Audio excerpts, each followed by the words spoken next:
JamesAllen.com is the online destination to easily design a customized engagement ring and save up to 50% compared to traditional stores. You pick a diamond, whether it's lab-created or earth-created, James Allen has over 200,000 conflict-free stones. Then you pick your ring setting and metal. And if you need some help, they have real-time diamond consultations available, where an expert can walk you through it all. Get 25% off your order at JamesAllen.com code podcast. That's JamesAllen.com code podcast. JamesAllen.com is the online destination to easily design a customized engagement ring and save up to 50% compared to traditional stores. You pick a diamond, whether it's lab-created or earth-created, James Allen has over 200,000 conflict-free stones. Then you pick your ring setting and metal. And if you need some help, they have real-time diamond consultations available, where an expert can walk you through it all. Get 25% off your order at JamesAllen.com code podcast. That's JamesAllen.com code podcast.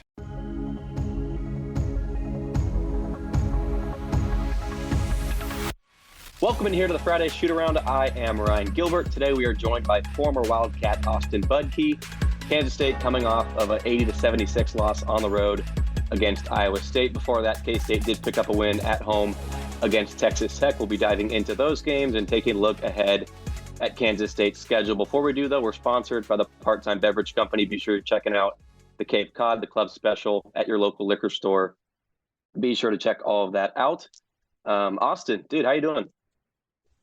Good, man. I'm glad to be here. I'm excited to talk some ball. I guess before we jump into it, I have a question for you, if that's okay. Sure.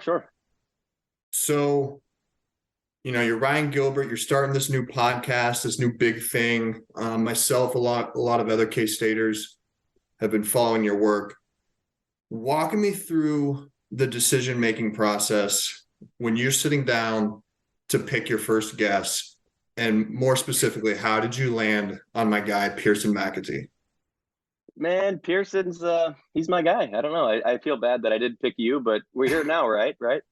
No, I'm giving you crap, man. No, you're not gonna find a bigger Pearson fan than me, man. I mean, we were in each other's weddings. I mean, we're golfing tomorrow together. I would take a bullet for that dude, but man, I watch a lot of podcasts, and all the successful ones, what do they all have in common? They have controversy, hot takes, contention, and you're not going to get that with my man Pearson. He's too corporate, he's too buttoned up, he's too well spoken. What you need is a hooligan like me who has nothing to lose, who's going to come on here and kind of spew some hot takes.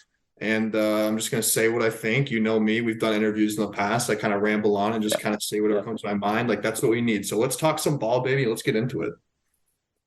First thing I want to talk to you about, man, you texted me when I kind of announced this was going to be a thing. And you said that I better have you on as one of my guests, and that you bet your ass we're talking sports betting, right? That's what you said. And so I want to start with this, man. K-State has covered all but one spread in the Big 12, right? So if you've been betting on K-State, you've been making a lot of money, and I'm sure that you may or may not have done that. But do you feel like the odds makers in Vegas have really caught up to how good Kansas State has been? Is there still a lot of value to be made on, betting on K-State?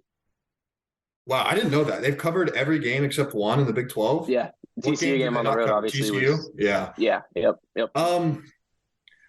I feel like there was a couple games that were no-brainers. I thought I was taking crazy pills in the Baylor game. What were we, 7.5-point underdogs? Mm-hmm. And we had just come off the road, at Texas. So, everyone, everyone knew what we were capable of. Everyone was, knew that K-State basketball was for real and could go on the road and beat a big-time team. And then for, 4 days later to come back and be 7.5-point, that was disrespectful. I was all over that one. That was easy. I'll be honest, man, I've kind of stayed away Big 12. Dude, once you get into Big 12 play, it's a mess. You just don't really know. The one thing that I have been doing, I've hit pretty big on a few of these. If it's one of these big games, I think KU, it hit earlier in the year. Wichita State, I know for a fact that one hit. I think there was at least one or two more. But I've been parlaying some alternate spreads with Keontae Johnson over 20 plus points. because whenever we win like a big game or we win, like, and I have no stats in front of me, I could be totally wrong on this. This is just total vibes. It feels like when we come out to play and we play well and we win big, Keontae Johnson has like 23 points. And it's like you can parlay those two things together and it's like plus 500, you have 5-1 odds. Yeah. That's what I've been doing. But other than that, man, I don't know. Big 12 play, it's weird. A line has to like really jump out at me for me to jump on it because, dude, you never know. I mean, you watch it as much as I do. Like it's a total crapshoot. So I don't know. Yeah. I mean, if you've been betting on K-State, though, you've been making money. And yeah, I'm with you. Like the Big 12 is just tough, and you never know what team you're going to get night in, night out. Yeah. I mean, now I feel like an idiot because I did not know that we've covered everything except one. So, I mean, I'll put that in my gambling notebook for sure. So. Yeah. A game that K-State did cover in, of course, was the Texas Tech game. Let's jump into that game for just a little bit. Texas Tech is 0-8 in the Big 12. That's the worst team statistically in this league. But if Tech's playing in any other conference, they're not a last place team. Yeah. That was the definition of like a letdown trap game. Like, and I listened to your interview week 1 with Pearson, and I think you asked him, like, do you believe in trap games? And correct me if I'm wrong, I think Pearson said no. Like, he's like, no, I don't know, man. Like, he gave that textbook answer, right?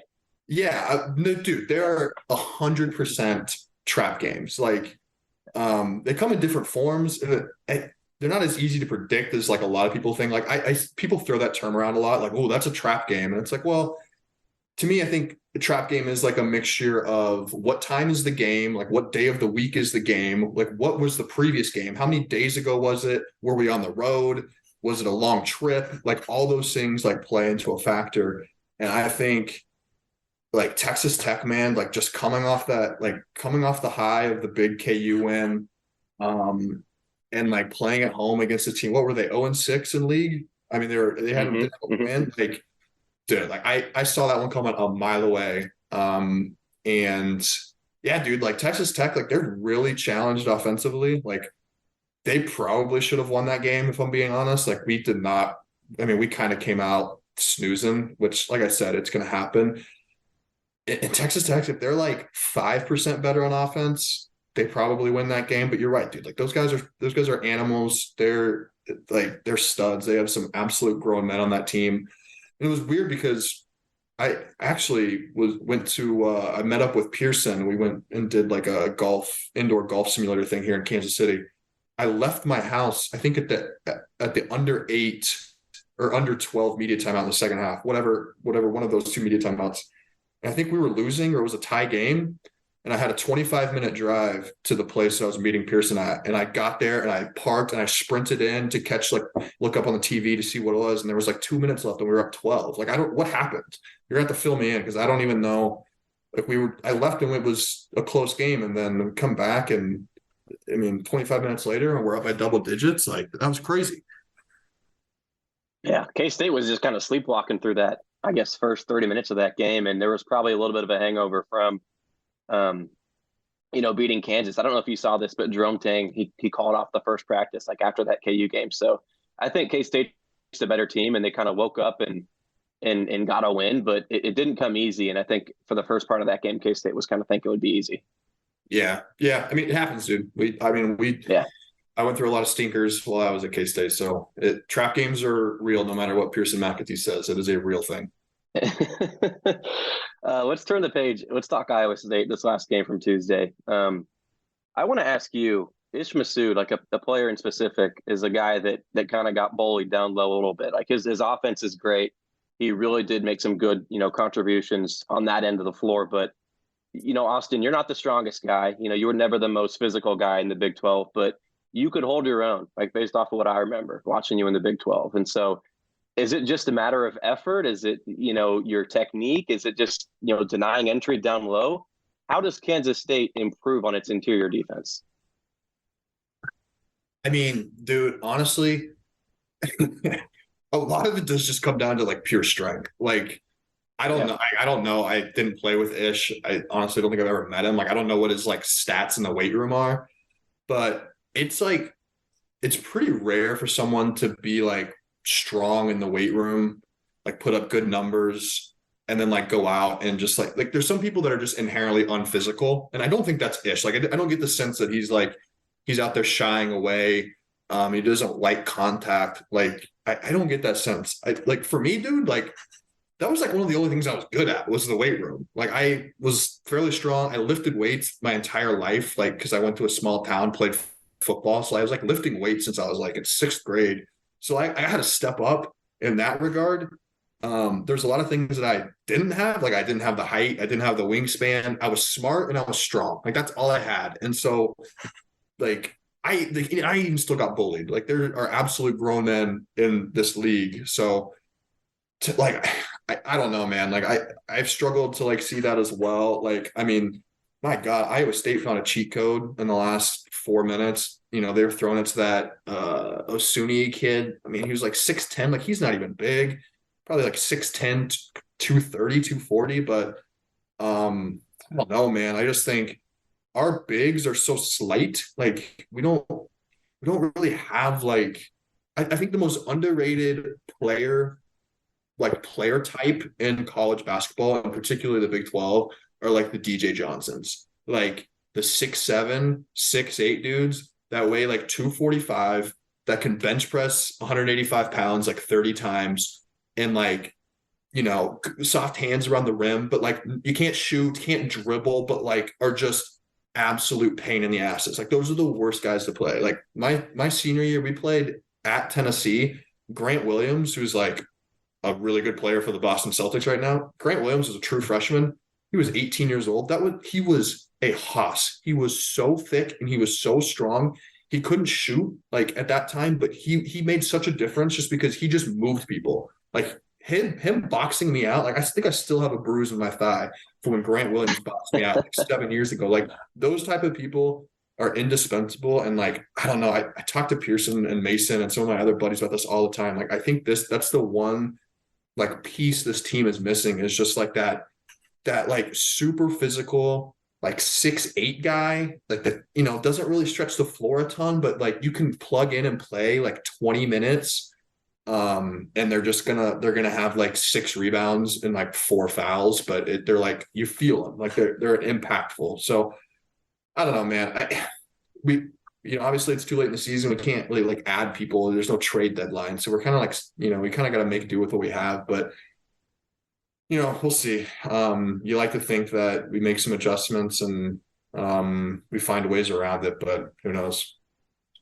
Yeah. And I don't want to just, you know, make this an Ish Massoud issue, right? Like Naquan Tomlin and Bebe, none of those 3 guys had a single rebound in that game, right? So from top to bottom, you know, Keontae Johnson can only do so much as the strong physical guy on this team, right? But what weaknesses? I know there was a lot of weaknesses that kind of presented itself. I think the half-court defense for K-State wasn't like alarming, but I think we found out against Iowa State that Kansas State is much better off running up and down the court and not necessarily setting up an offense, but just going out and playing and getting downhill towards the rim, right?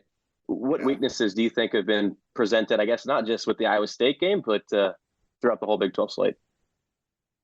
Our biggest weaknesses are definitely defense. Like we are just not a great defensive team. Like, I mean, I feel pretty confident in saying that. Like we can put together some like really good stretches where like our intensity is turned up. It seems like every game right around like the second media timeout in the second half, you know, we come out and it's just like everyone went to the huddle and took a scoop of pre-workout, and we come out and we're like pounding the floor, we're diving, and it's like, whoa, what happened? Like, what is going on here?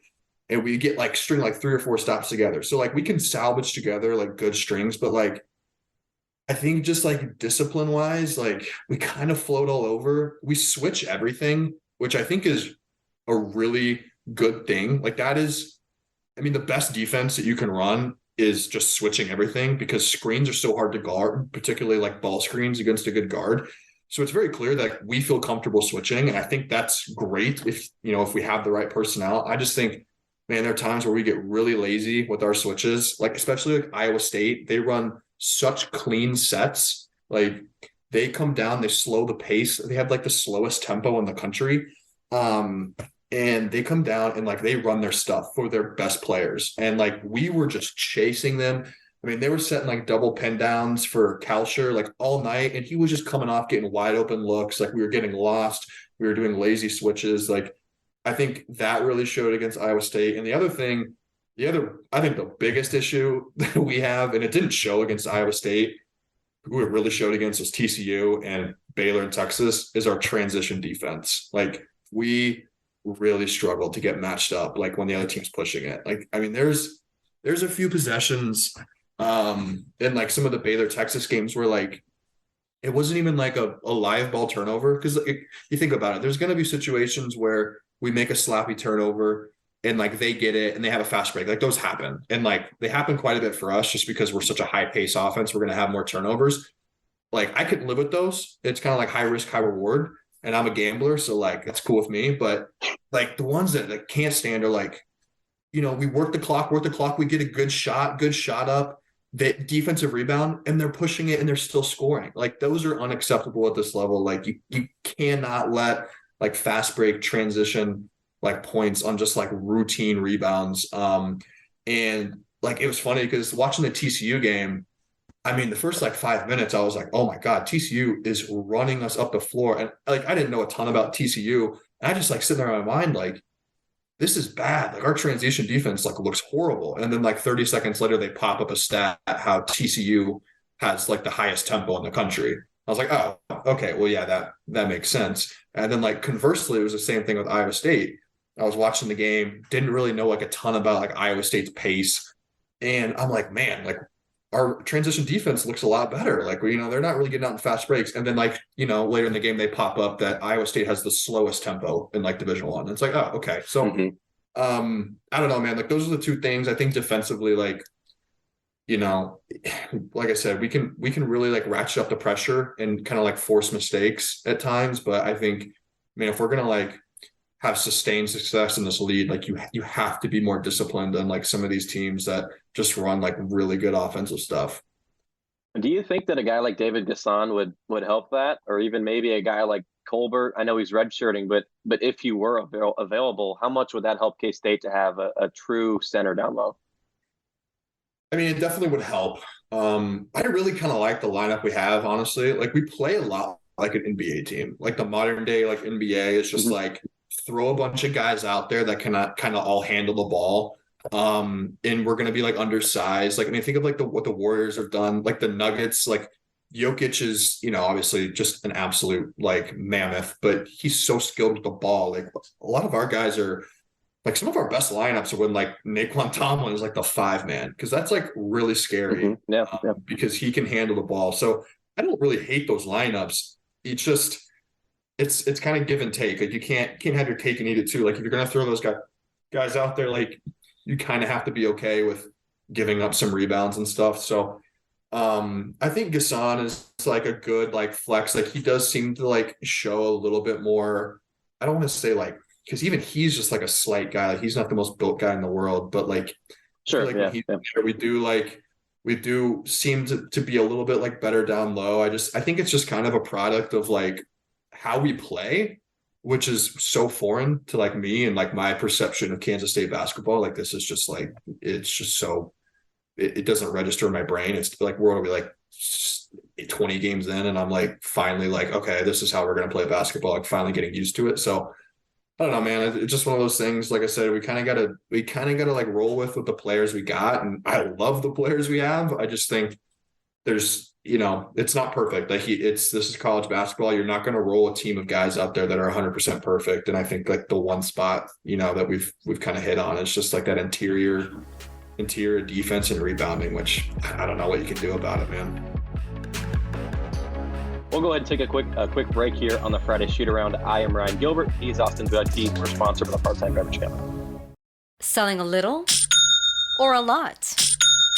Shopify helps you do your thing, however you cha-ching. Shopify is the global commerce platform that helps you sell at every stage of your business. From the launch your online shop stage, to the first real-life store stage, all the way to the did we just hit 1 million orders stage. Shopify's here to help you grow. Whether you're selling scented soap or offering outdoor outfits, Shopify helps you sell everywhere. From their all-in-one e-commerce platform to their in-person POS system, wherever and whatever you're selling, Shopify's got you you covered. Shopify helps you turn browsers into buyers with the internet's best converting checkout, 15% better on average compared to other leading commerce platforms. And sell more with less effort thanks to Shopify Magic, your AI-powered all-star. Shopify powers 10% of all e-commerce in the US. And Shopify is the global force behind Allbirds, Rothy's, and Brooklinen, and millions of other entrepreneurs of every size across 175 countries. Plus, Shopify's award-winning 24/7 help is there to support your success every step of the way. Because businesses that grow with Shopify. Sign up for a $1 per month trial period at shopify.com/Odyssey Podcast, all lowercase. Go to shopify.com/Odyssey Podcast now to grow your business, no matter what stage you're in. Shopify.com/Odyssey Podcast. Welcome back in here to the Friday Shoot Around. I am Ryan Gilbert. Today we are joined by former Wildcat Austin Budke. Once again, we're sponsored by the Part-Time Beverage Company. Be sure to check them out at your local liquor store. Austin, coming up on Saturday, K-State's got a game against Florida. Storyline kind of writes itself with Keontae Johnson here, doesn't it? Yeah, I mean, I don't even want to speculate on the emotions that young man is feeling. Like, I mean, that's just got to be insane. I know I was actually watching that game however many years ago it was, 2-3 years ago, Florida versus Florida State. I was watching that game live when it happened, and I just remember it being like, wow, like that's like, it's just so tough to see. So I don't know, man, like it's gonna be emotional. I mean, we just talked Keontae Johnson gambling. I will be all over every single Keontae Johnson prop bet, because I mean, I think he's just poised. I mean, it lines up perfectly because, he's playing his former team, all the emotions behind it. I think he's going to come ready to play, but then also he hasn't really played very for his standards. He hasn't played great the last few games. So man, I'm feeling a big Keontae game. That's my gut. Are you a fan of the Big 12 SEC Challenge, right? Because you play 8-9 conference games, whatever, and then you take a break, and then get the second half of the conference season in. Like, taking that break, it doesn't mean anything for your standings in the league. Obviously, your resume can be boosted or hurt, whatever. But were you a fan of that as a player? You know what? It's funny you asked that. I was just thinking about this 24 hours ago. I was trying to reminisce. I was like, do I like this? Is this cool? I would say as a player, it's kind of meh, whatever. I mean, my SEC challenges, we played Ole Miss and Tennessee. We didn't really have those circled on the schedule, if I'm being completely honest. So as a player, it's whatever. It's just another game. They kind of all merge together, and it's whatever. As a fan, I love it. I love the change of pace. I love seeing these weird matchups, and it's halfway. So you got all of these coaches that have been pounding their heads, grinding film in all the Big 12 schools, every single team like the back of your hand. And then it's just oh, by the way, you got to pivot and you have to watch film on this 11-8 Florida team that probably runs a completely different type of offense and is just completely different. I think it's a cool change of pace. You see some really weird games just because the scouts aren't great. That's why Big 12 games are so competitive, is because every coach knows the other team. They have everything down to a T. And then you get games like this where it's just we had a few days to scout it. We don't really know that much about them. We're going to go off what we have, and you get really weird, chaotic games. So I'm a huge fan of it. I hope Big 12, I think this is probably the only week of the year I actually cheer for KU, just because I like seeing the Big 12 do well in this. So it's fun, man. It's fun seeing all the matchups, and I look forward to it every year. So I think from a fan perspective, it's pretty cool. You just mentioned rooting for KU. I never thought I'd hear those words from Austin Budke, but the game after the Florida game is, of course, KU on the road. I remember I interviewed you a couple years ago. I talked with former Wildcats about their favorite memories. I think you said that checking into the game and hitting a 3-pointer at Allen, and you could hear the crowd just be like, what? This is the guy that checked in and hit a 3 on us? I always laugh at that. Playing against KU is just a different game. Obviously, everybody knows that. But Kansas this year is not the KU team of the past. Kansas State has a true legitimate chance to go in there and win.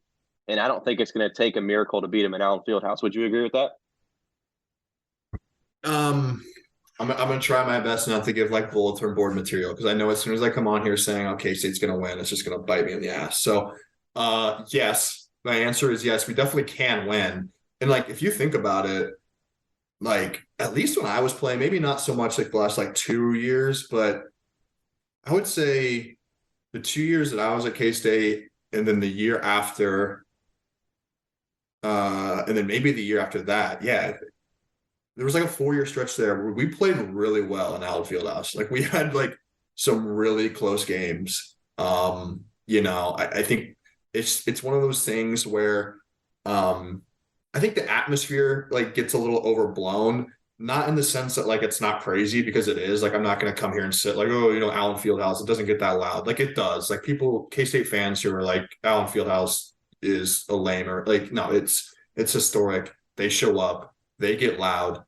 But I think it gets a little bit overblown at how much it affects the opponents. Like I never really got that sense when we played there that like, it's like, oh my gosh, like you just freeze and it's like this crazy thing.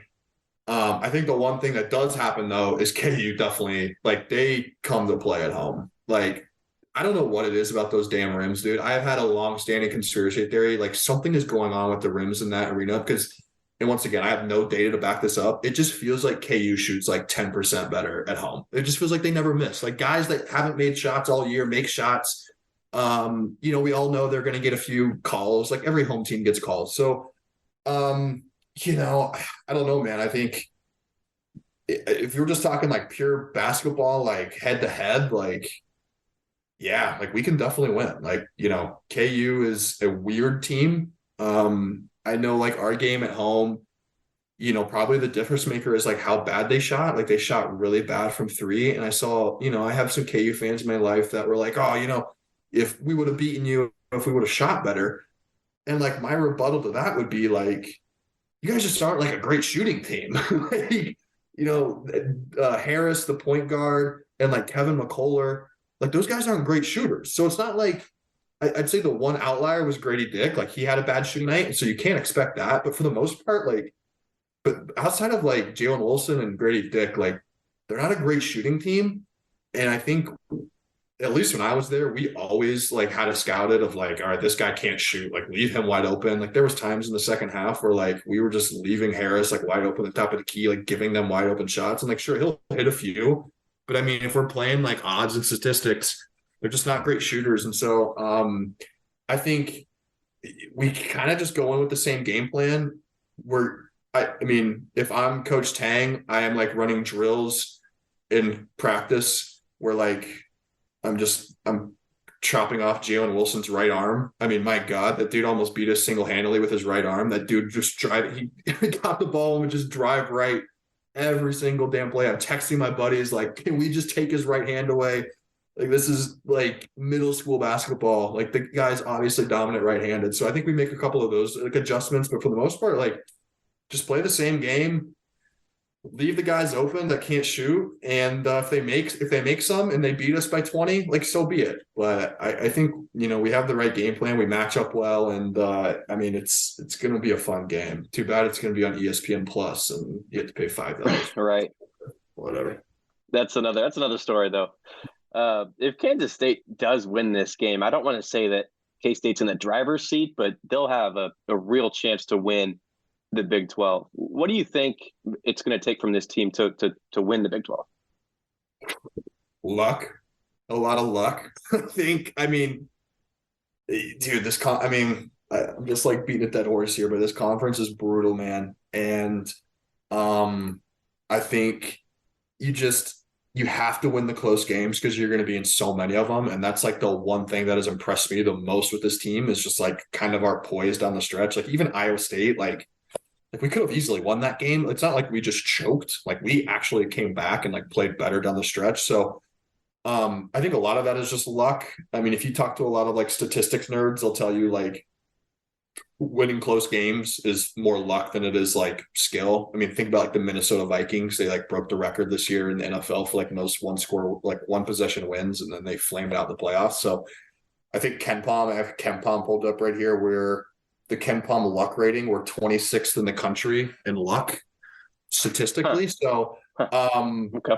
I think you gotta find a way to, like, if we can get like 3 more wins in like the 1, 2, 3-point games where it's like 1 possession game with 30 seconds left. Like if we can go like 3-1 in those games, I think we have a real shot. But like, it's just as easy that we could go 0-4. Like that's just, this league is like so tough that, like the Iowa State game is a perfect example. Like if you run like a Monte Carlo simulation of the last like minute of that game, it's probably like 65-45, they win, we win. You know what I'm saying? Like it's just kind of a toss up and what shots go in and who gets the call. And so we can do it, man. We can do it. I didn't think I'd be sitting here in January 26th telling you that we could win the Big 12. I do have a wager on the future of Kansas State to win the Big 12 at like 150-1. So I'm trying to stay like even keel, but it's pretty insane, man, that we can be saying that 1 year into this new regime. Austin, as we sort of wrap things up here, I want everyone to know the Austin Budke lock of the year, and it only happens once a year. I can attest to it. It's 100% a guaranteed win. It only happens in the beginning of the year, so you've already missed it this season. But walk us through the Austin Budke lock of the year. So the lock of the year, I've been doing this basically ever since I left the team in like 2017 or whatever that was, is the first regular season game that K-State plays. I mean, it's always at home and it's always against like a low major team. I always take whoever K-State is playing. So let's say they're playing North Dakota team total under, whatever the number is. I don't care what it is. I'm taking the under. Here's my reasoning. And I have no idea if this is going to be sustainable under the Tang era, but under the Bruce Webb era, this was free money. I don't know. I mean, I should have tweeted this out. I could have made a lot of people a lot of money, because what happens is you're playing these like nobody schools. I shouldn't say nobody, because some of these teams are talented, but like you're playing these schools, first game of the year, super rusty, like offense is still like trying to like figure it out. We always had like a couple exhibition games, and you'd like to think that those like get you prepared, but they really don't. Like until you get like into actual meaningful, like, hey, this game affects your record, it's totally different. So I never knew what our offense would do. Like some years our offense would come out and look really good and we'd score 80 points. Some years it would come out and would look really rusty and we'd score 50 points. But no matter what, our defense was dialed in. That first game of the year, there's emotions. People are riled up. People are ready to go. People are tired of practicing. Like the players are like, let's go. I'm finally ready to play another team. And a lot of defense, man, like you talk about good defensive teams, a lot of it is scheme, like for sure. But a whole hell of a lot of it is just like effort and just like, I'm not going to let you score. And so, man, those Bruce Weber teams, like first game of the year coming out, our defense was so good. It was so disciplined. We scouted so much, and we always gave a lot of effort that first game. And so, I think it's lost one time in the last 7-8 years. But like, man, there was one year I think we played like North Dakota State or somebody, I don't know. And the number is usually at like 60, 61 to 65. And one year, I want to say, we had to go back and look, but I think we played North Dakota State and we held them to like 40 points. Like it was insane. Like they could not put the ball in the basket. So that's my lock of the year. It won again this year. Like I said, I don't know if it's going to continue in the Tang era. We're not really like this juggernaut defensive team anymore. So who knows? But I mean, baby, I'm going to keep riding it until it bites me. So you're welcome to all you listeners out there to the lock of the year, inaugural lock of the year every year. There you have it. Austin, I appreciate you coming on with me, man. Yeah, appreciate it, Ryan. I'll see you in Manhattan this weekend. I'll be there, brother.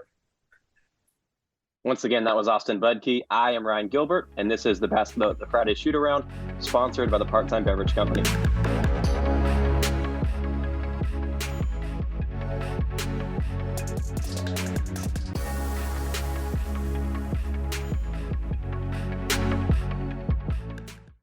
With Blue Link Plus, you can access your Hyundai Tucson Limited remotely. Doors unlocked, temperature set, lost car found. There it is. Get complimentary class-leading Blue Link Plus. Call 562-314-4603 for complete details. The calendar has flipped, which means it's time to join us on Fantasy Baseball Today, part of the CBS Sports Podcast Network. Join Scott White, Chris Towers, and me, Frank Stanfield, 3 times per week in January to kick off our 2024 Fantasy Baseball Prep. We're talking rankings, strategy, tiers, prospects, mock drafts, and everything in between. Make sure to download and follow on Apple Podcasts, Spotify, the Odyssey app, and everywhere else podcasts are found.